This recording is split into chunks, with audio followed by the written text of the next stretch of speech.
বেলা একটা, ইতিমধ্যে চারদিক থেকে ভেসে আসছে ইমামের কণ্ঠে পড়া খুতবার আওয়াজ। ক্রমে ক্রমে সকল মুসলমান ভাইয়েরা ছুটছে মসজিদের দিকে। বাইরে সোনালি রৌদ্রের কিরণে ঝলমল করছে রায়ানের ঘর। রায়ান ওয়াশরুমে গোসল করছে, এদিকে মেরিন খুব পরিপাটি করে বিছানাসহ ঘর গুছিয়ে ফেলছে। বউজান, আমার টাওয়ালটা দিন প্লিজ। চিরচেনা বাক্যটা কর্ণধার হতেই ফোঁস করে নিঃশ্বাস ছাড়ে মেরিন। কোমরে হাত রেখে দাঁত চেপে বিড়বিড় করে বলে, জীবনে শুধরাবে না এই খচ্চর। আবারও বাহানা, জীবনটা আমার তেনা তেনা করে ফেললো। ও বউজান, টাওয়ালটা দেবে নাকি? এভাবেই চলে আসবো। না, আমার কোনো সমস্যা নেই, তুমি চাইলে আসতে পারি। রায়হানের কথাগুলো শুনে নিজ কান চেপে ধরে মেরিন। অসভ্য নির্লজ্জ খচ্চর, বদের হাড্ডি একটা, দাঁড়াও, টাওয়াল দিচ্ছি তোমায়।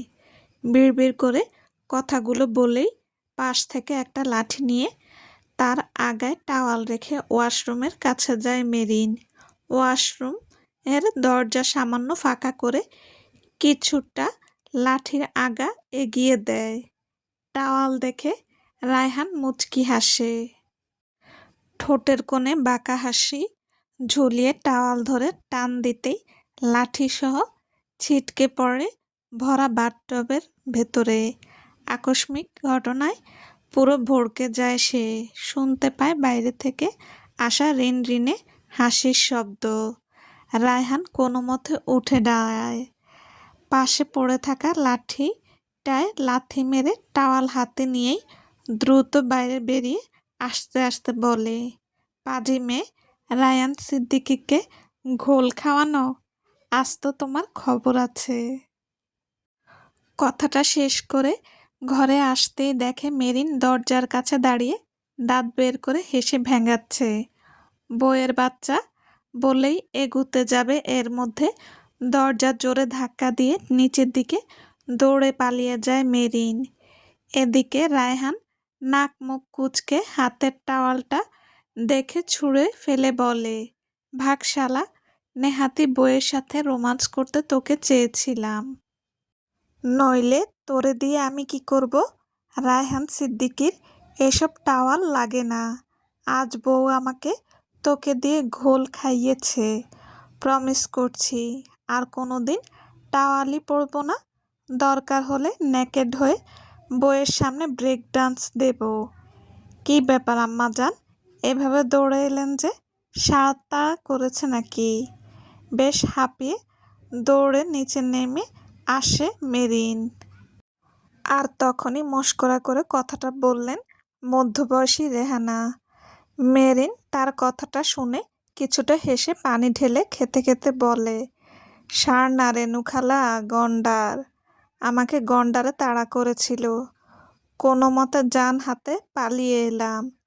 মেরিনের প্রত্যুত্তরে রেহানা সহ বাকি কাজের লোকেরাও ঠোঁট চেপে হেসে ফেলে। রেহানা এগিয়ে আসে, কিছুটা চাপা কণ্ঠে বলে, তা গন্ডারটা কি আমাদের বড় সাহেব নাকি? মেরিনও ফিসফিস করে হেসে বলে, আস্তে আস্তে বলো, যে কুলোর মতো কান, দেখা যাবে কথাটা শুনতে পেয়েই আমাদের তার শিং দিয়ে গুঁতো দিতে চলে আসবে। হে হে। মেরিন কথাটা বলেই পেছনে ফিরতে যাবে, অমনি মৃদু ধাক্কা খায় এক শক্তপোক্ত পেশিবহুল শরীরের সাথে। হঠাৎ রায়হানের আগমনে কাজের লোকেরা ভয়েতে ভেতরে চলে যায়, আর রেহানাও সরে ডাইনিং টেবিলে খাবার গোছানোর বাহানায় চলে যায়। এদিকে বেচারি মেরিন বিপাকে পড়ে পিট পিট চোখে নিষ্পাপ শিশুর মতো তাকিয়ে থাকে সামনে পাঞ্জাবি পড়ুয়া পুরুষটির দিকে। রায়হান নাক কুঁচকে তাকিয়ে আছে মেরিনের দিকে। এদিকে মেরিন মেকি হাসি দিয়ে বলে, চলে এসেছো? এসো, কিছু খেয়ে যাও। সকালে ব্রেকফাস্ট করনি, এখন কিছু খেয়ে নামাজে যাও। মেরিনের কথাটা শুনে কিছুটা হাসে রায়হান। এক হাতে মেরিনের কোমরটা কিছুটা টেনে ফিসফিস করে বলে, খেতেই চেয়েছিলাম দিয়েছ, উল্টো ধোকা দিয়ে পালিয়ে এসেছ। মেরিন ঢোক গিলে পিটপিট করে তাকায়। কি হলো, এখন মুখ থেকে একটা কথা বের হচ্ছে না যে? এতক্ষণ তো খুব কথার খই ফুটছিল। এখন কি সমস্যা? নাকি শিঙের গুতা খাওয়ার ভয় পাচ্ছ? ধরা খেয়ে চুপসে যেতে থাকে মেরিন।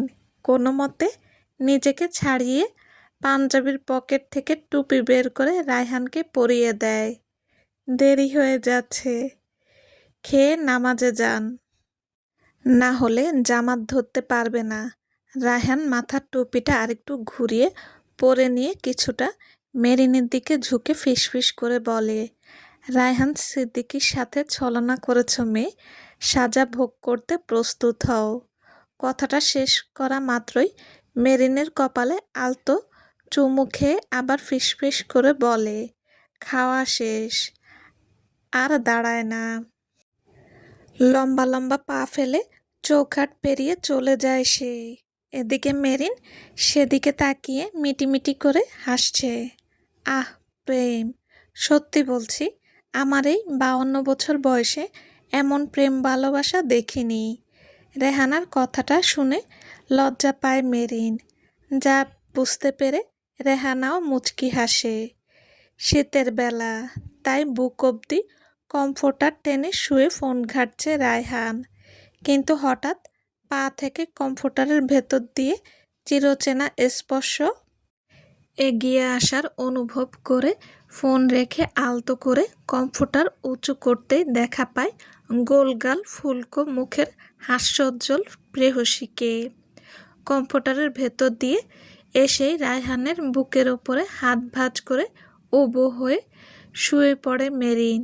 চোখে মুখে লেপ্টে আছে অমায়িক হাসি, যার দিকে তাকিয়ে আলতো হাতে কপালের চারপাশে ছড়িয়ে থাকা চুলগুলো পরম আদরে কানের পাশে গুজে দিতে থাকে রায়হান।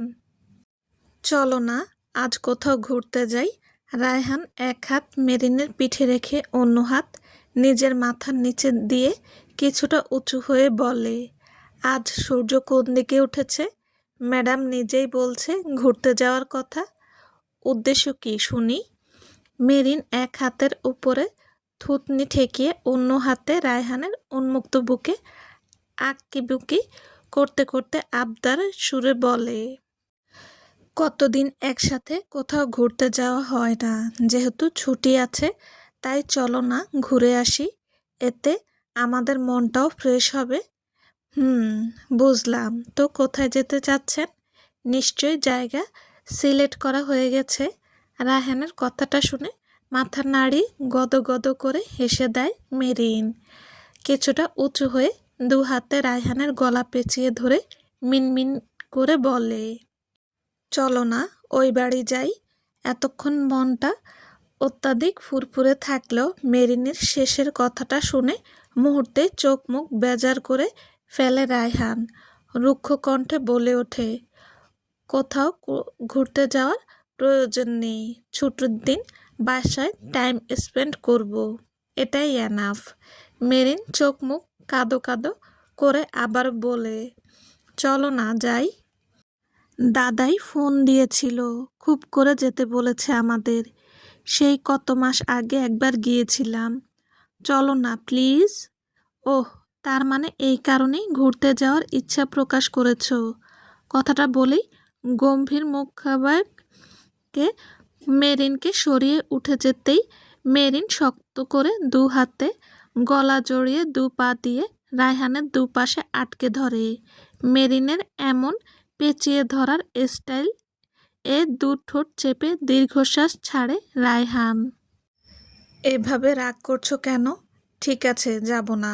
কাঁদো কাঁদো অভিমানী কণ্ঠে কথাটা বলেই চুপচাপ বুকের উপরে মাথা রাখে মেরিন। এদিকে রায়হান আবারও চাপা শ্বাস ছাড়ে। ইতিমধ্যেই তার বউ কেঁদে যে গঙ্গা যমুনা করে ফেলেছে এটা টের পেয়ে নিজ উপরেই বিরক্ত হয় রায়হান।